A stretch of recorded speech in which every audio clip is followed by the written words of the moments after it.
अस्सलामु अलैकुम आज छुस बह तैयार करान वाज कोकुड़ सुई वाज कोकुड़ इस वाजवानस मन बनयत त्रामि पे थवान यह बन तुथु वजुल वजुल त्रोश त्रोश युत वाज त्रामि पे नजर गसान पक्यू करो शुरू मेन बाजर कोकुड़ तो अत थे मे यम स्रुमटी स्रुमटी यम सीन तो बेय बाय गोड़ मे थे असल पे छलित छुकित तो अमे पत कर मे अत श्राप तिथन जहर सान खांट खांट कर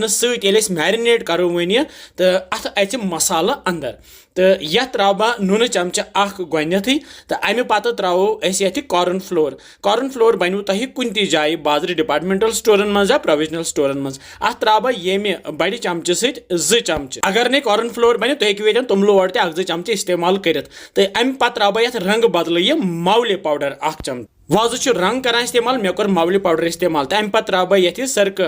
चमचे बे त्रोस लोब चिड़ित मे त्रो ये लोब ये चिड़ित तुम हेकू जिलेम तन इस्तेमाल कर अमे पत त्रो बह ये कोकड़ मसाल यह एवरेस्ट कोकड़ मसाल वारिया असल तो यह त्रो मे अत बे त्रो बह यह चमचे ये बादान पाउडर चमचे दानवल पाउडर तो बे त्रो चमचे रुहन तो अदरक पेस्ट तो अमे पत मे यह जम दो कवल तो यह त्रो बह ऊर तो यम सारी मसाल त्रित वन पान वन रलावन यह सोरी मसाल यथ कोकड़स मथुन तो यम खांड दित यह मसाल यमन खांटन मज तुन ये पत यह तलान मसाल अत पूरा अंदर तमुत तो बे बनान यह त्रोश त्रोश तो पत आराम सान कर अकि पीस ये मसाल मथुन ये लगन 5-10 मिनट तो आराम सान यह पान वन रलावन वज ये क्युत वजदार तोत बे आव यह अकि इन सारे तानन मथन तो यह मौले पाउडर इस्तेमाल कोर ये खोत वजदार यह सेहत बापत पत मुजर क्या तो अमे पत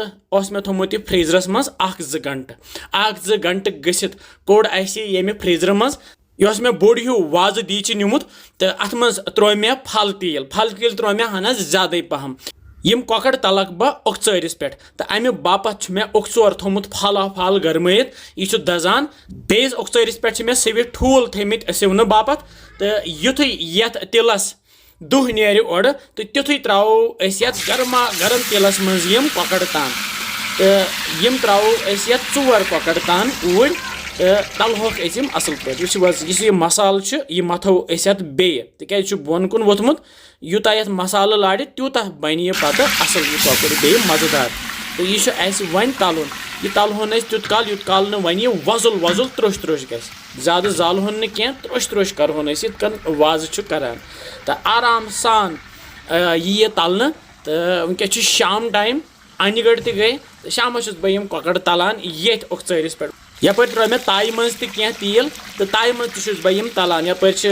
दीचस मज तलन तो ताई मज तलन तो क्या टाइम गति सान वज कोकड़ वन तैयार वम के वजल वजल तो त्रोश त्रोश गई यपर मे थोमुत यह मसाल तैयार कर यह मे तिलस मज तुलमुत गंड बे त्रे मे सारी मसाल गरम मसाल क्या खड़ा मसाल ये मजन बड़ यल सब्ज यल क्या दालचीन प्यूत तो यम सारी मसाल तैयार कर त्रो मे ये मज यह कोकुड़ युथ यह रस ये कोकड़स मज अच तो अमे पत ये पत त्रामि पे थो या अगर पोथ आव तमिस थो ब्रोह कन तो तमिस लगे वारिया मज तो वमे अजुक वाज कोकुड़ पसंद आमुत इंशाल्लाह समखो बे जल्दी तो थो पन ख्याल बेहु रबस हवाल अस्सलामु अलैकुम।